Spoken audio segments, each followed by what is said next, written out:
Mag-ama ni Ann Curtis nagpakitang gilas sa kanilang jamming banding. Dahlia, nakaka-inlove ang boses. Narito the chika, ang good vibes na chika natin today.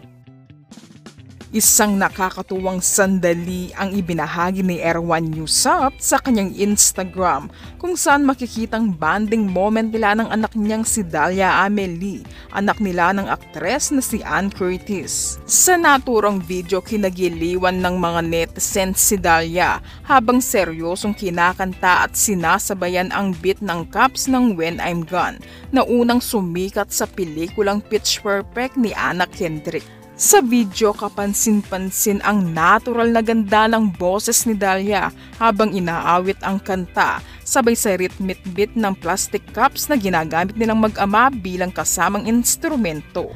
Nakahiga si Dalia sa ibabaw ng lamesa habang ka-jamming ang kanyang papa Erwan na masayang ginagabayan siya sa beat ng cups.